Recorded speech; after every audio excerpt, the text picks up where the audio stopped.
जय भोलेनाथ। एक बार फिर से स्वागत है आपका अपने YouTube चैनल धर्म ज्ञान में। आज के वीडियो में मैं आपको सुनाने वाली हूँ सोमवार व्रत कथा। हे भोलेनाथ, जो भी इस कथा को पढ़े सुने अथवा हुंकारा भरे, उन सब के घर परिवार में सुख समृद्धि बनाए रखना और उन सभी की मनोकामनाएं पूर्ण करना। पौराणिक कथा के अनुसार एक समय की बात है, किसी नगर में एक साहूकार रहता था। उसके घर में धन संपदा की तो कोई कमी नहीं थी, लेकिन उसे एक बहुत बड़ा दुख था, क्योंकि उसके कोई संतान नहीं थी। वह साहूकार पुत्र प्राप्ति के लिए हर सोमवार व्रत रखता था और पूरी श्रद्धा और भक्ति के साथ शिव मंदिर में जाकर शिवजी और माता पार्वती का पूजन किया करता था। उसकी भक्ति देखकर माता पार्वती प्रसन्न हो गईं और भोलेनाथ से उसकी इच्छा पूरी करने के लिए आग्रह करने लगीं। माता पार्वती की बात सुनकर भोलेनाथ ने कहा, हे देवी, इस संसार में सबको अपने अपने कर्मों का फल मिलता है। जिसके भाग्य में जो हो वो उसे भोगना ही पड़ता है।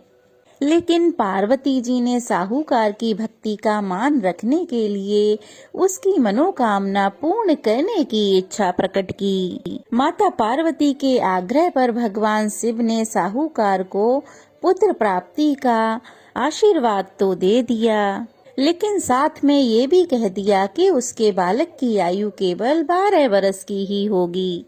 अब माता पार्वती और भोलेनाथ का यह संवाद साहूकार सुन रहा था। उसे यह बात सुनकर न तो कोई खुशी हुई और न ही कोई दुख हुआ, बल्कि वो पहले की ही तरह भोलेनाथ की पूजा करता रहा और व्रत रखता रहा। अब कुछ दिनों के बाद साहूकार के घर में एक पुत्र का जन्म हुआ।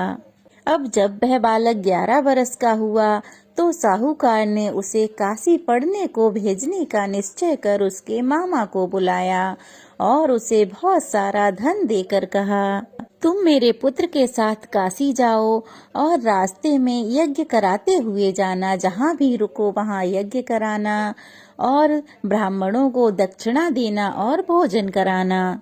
अब क्या था, दोनों मामा भांजे यज्ञ कराते हुए और रास्ते में ब्राह्मणों को दान दक्षिणा देते हुए काशी की ओर चल पड़े। अब रास्ते में एक नगर पड़ा जहाँ एक राजकुमारी का विवाह हो रहा था। जिस राजकुमार से उसका विवाह होने वाला था वह एक आंख से काना था। राजकुमार के पिता ने अपने पुत्र के काना होने की बात छुपाने के लिए एक बात सोची। अब साहूकार के लड़के को देखकर उसके मन में विचार आया कि क्यों ना इस लड़के से ही राजकुमारी का विवाह करा दूं। विवाह के बाद कुछ धन देकर इसको विदा कर दूंगा और राजकुमारी को अपने नगर ले जाऊंगा। अब क्या था, साहूकार के पुत्र को वस्त्र पहनाकर विवाह करा दिया गया, लेकिन साहूकार का पुत्र बहुत ईमानदार था। अब क्या था, उसने अवसर पाते ही मंडप में ही राजकुमारी की चुन्नी पर लिख दिया। उसने लिखा कि तुम्हारा विवाह तो मेरे साथ हुआ है, लेकिन तुम्हें जिस राजकुमार के साथ भेजा जाएगा वह एक आंख से काना है। मैं तो चला काशी। जब राजकुमारी ने अपनी चुन्नी पर लिखी यह सब बातें पढ़ी तो अपने माता पिता को बताईं। तब राजकुमारी के पिता ने राजकुमारी को विदा नहीं किया और बारात बिना दुल्हन के ही वापस लौट गई। उधर वो दोनों मामा भांजे काशी में पहुंच गए। वहां पहुंचकर उन्होंने यज्ञ किया। अब जिस दिन लड़के की आयु 12 वर्ष की हुई उस दिन भी यज्ञ रखा गया। अब उस लड़के ने अपने मामा से कहा, मामा मेरी तबीयत कुछ ठीक नहीं है। तो उसके मामा ने कहा, ठीक है, तुम अंदर जाकर सो जाओ। वह अंदर जाकर सो गया। उधर शिवजी के वरदान अनुसार उस लड़के के प्राण पखेरु उड़ गए। अपने मृत भांजे को देखकर मामा ने विलाप करना शुरू कर दिया। संयोगवश उधर से उसी समय माता पार्वती और भगवान शिवजी जा रहे थे। माता पार्वती ने शिवजी से कहा, हे प्रभु, मुझे इस व्यक्ति के रोने का दुख सहन नहीं हो रहा है, कृपया इसका दुख दूर कीजिए। अब जब भगवान उसके पास गए तो कहने लगे, यह तो उसी साहूकार का पुत्र है जिसे मैंने 12 वर्ष की आयु का वरदान दिया था। हे देवी पार्वती, इसकी आयु तो अब पूरी हो चुकी है।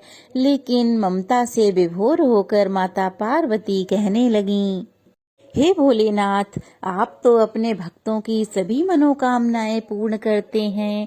इसकी मनोकामना भी पूर्ण कीजिए। कृपया इसे भी दीर्घ आयु का वरदान दीजिए, अन्यथा इसके वियोग में इसके माता पिता भी तड़प तड़प कर मर जाएंगे। अब माता पार्वती के आग्रह करने पर भगवान शिव ने उस लड़के को पुनः जीवन दान दे दिया। भगवान की कृपा से वह लड़का जीवित हो गया।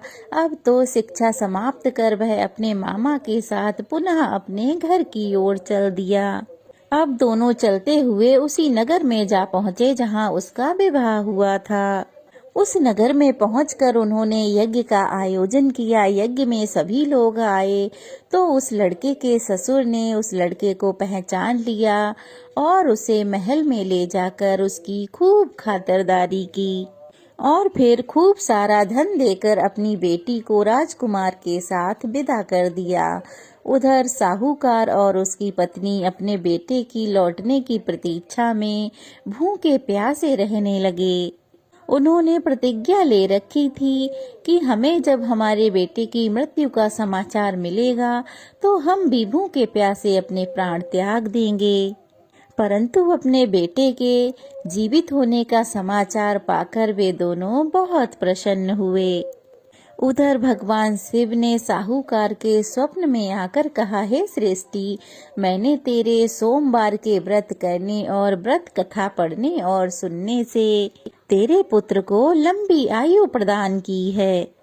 और इस प्रकार जो भी भक्त सच्चे मन से सोमवार का व्रत रखता है या फिर इस कथा को पढ़ता अथवा सुनता है, भोलेनाथ उसकी सभी मनोकामनाएं पूर्ण कर देते हैं। हे भोलेनाथ, जिस तरह आपने साहूकार के दुख दूर किए, वैसे ही इस कथा को पढ़ने सुनने वाले सबके दुख दूर करना। जय भोलेनाथ।